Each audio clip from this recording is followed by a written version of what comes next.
So we have finally arrived at the long-awaited Death of X conclusion. Where exactly is this story going, and can it pick up momentum after the last issue, which wasn't honestly that great? Is Marvel going to deliver a story that pays tribute to everything the X-Men are, and also manages to pay respect to them? So let's jump in and see what exactly is going on. And as the comic is already a couple of pages in, you're going to notice that this is definitely building up to that giant war. Now this war is of course going to be between the core group of the X-Men, which consists of a few familiar members such as Cyclops, Emma Frost, Magic, Young Cyclops, Havoc, Sunfire, and a few others. And of course the Inhuman group, which consists of Black Bolt, Medusa, ISO, and a few other notable members like Lockjaw.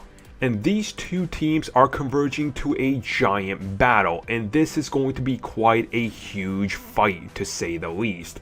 Now, not everything is exactly as it seems here, because this seems to be more of a personal fight between the leaders of the two factions. We of course are going to get Cyclops, who is going to go head to head with Black Bolt. And you might think that this is going to be some sort of long-winded fight or something like that, and it's not.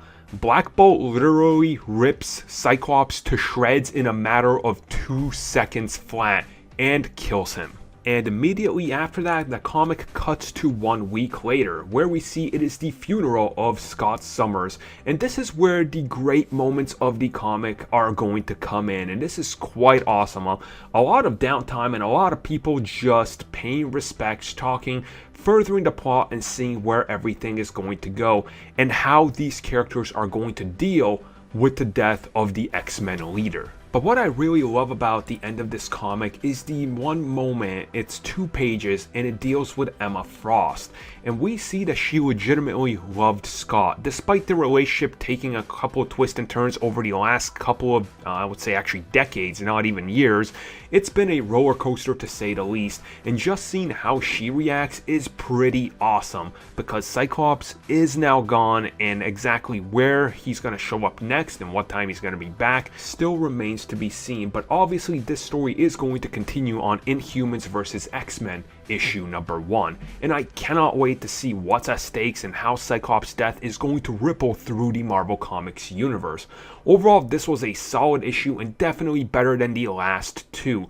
It's the issue we needed to further the Inhumans versus the X-Men plot and the whole mutant agenda. Now, how this is going to be handled next year, where we know a bunch of brand new solo issues are coming, is going to be pretty interesting. But overall, this was satisfactory to say the least. I'm going to give this one an 8.5 out of 10. You know what we like? We like comic book shirts, and we like comic book shirts that we can't find just anywhere, such as our TeePublic shop. TeePublic is all 100% original creations by fans of the material. All sorts of one-of-a-kind shirt you can only buy there, so make sure you check it out at our TeePublic shop, or check it out in the description below to go straight there and see some amazing one-of-a-kind shirts.